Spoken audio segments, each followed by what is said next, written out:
सभी प्रभु प्रेमियों को मेरा प्यार भरा राधे राधे। इस वीडियो में हम चर्चा करेंगे एकादशी व्रत की, अपरा एकादशी व्रत की। ज्येष्ठ मास की कृष्ण पक्ष की एकादशी का नाम है अपरा एकादशी। जिस व्रत को करने पर व्यक्ति के बड़े से बड़े पाप नष्ट हो जाते हैं और जिनके पूर्वजों का जिनका ये पता चला हो कि हमारे पितरों की गति नहीं हुई है, उनका कल्याण नहीं हुआ है, अगर ऐसे लोग भी इस एकादशी का व्रत करेंगे तो उन्हें उनके पितरों को मुक्त करने का सुंदर अवसर ये एकादशी का व्रत देता है। धर्मराज ने जब भगवान श्री कृष्ण से पूछा इस एकादशी का महत्व क्या है, कथा क्या है, ज्येष्ठ मास की कृष्ण पक्ष की एकादशी को क्या नाम से पुकारते हैं, तो भगवान श्री कृष्ण ने कहा अपरा एकादशी। ज्येष्ठ मास की इस व्रत को जो करता है बड़े बड़े पाप नष्ट हो जाते हैं। अधोगति को प्राप्त हुए मनुष्य की सदगति होती है।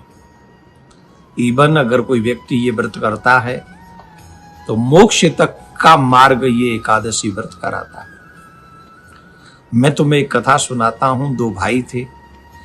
एक बड़ा भाई था जो वहां उस नगर का राजा था। उस राजा का नाम था महिध्वज। उसका छोटा भाई था वज्रध्वज। पर छोटा भाई बड़ा दुष्ट था। उसका स्वभाव बड़ा दुष्ट प्रकृति का था। बड़ा भाई जो था, जो राजा था, बहुत धार्मिक प्रवृत्ति का था, बहुत ही अच्छा था। लेकिन वो जलता था कि मेरे को राज्य क्यों नहीं मिला। तो वो राज्य पाने की इच्छा में अपने बड़े भाई का वध कर देता है और जंगल में उसका वध करके पीपल के पेड़ के नीचे उसे गाड़ देता है। वो वहीं पर प्रेत बन जाता है, प्रकट हो जाता है और आने वाले लोगों को आके वो डराता है जो भी उस मार्ग से जाते हैं। तो एक बार वहां पर एक ऋषि, धौम्य नाम के ऋषि वहां होके निकले तो उन्होंने उस बात को समझा, उस दर्द को समझा और उन्होंने इसी एकादशी के व्रत को किया। अपरा एकादशी का व्रत करके संकल्प करके उस राजा को समर्पित किया जिस व्रत के कारण उस राजा का मोक्ष हुआ, कल्याण हुआ। हम लोगों को भी अपने पितरों के लिए या अपने कल्याण के लिए इस एकादशी का व्रत को करना चाहिए। 24 मई को ये एकादशी व्रत रखा जाएगा। ब्रह्म मुहूर्त में उठकर स्नान करके संकल्प करके हम एकादशी का व्रत करें। ज्यादा से ज्यादा भजन करें, पूजा पाठ करें, दान करें। इस दिन किए हुए कोई भी सत्कर्म हमें कई गुना ज्यादा फल देता है।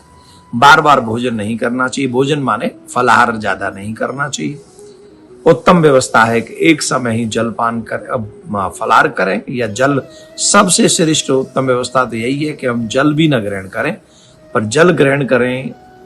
फलाहार एक बार जो सामर्थ्य अनुसार ग्रहण करें, ज्यादा नहीं। 25 तारीख को इसके पारायण का समय होगा और 25 तारीख को जो इसके पारायण का समय है वो 5:31 से लेके 8:35 तक रहेगा। तो आप लोग पारायण भी करें, ज्यादा ज्यादा प्रियकांत की सेवा करें, पूजा करें, भजन करें, स्मरण करें और सत्य बोलें। भगवान प्रियकांत आपकी प्रत्येक मनोकामना को पूर्ण करें। राधे श्याम।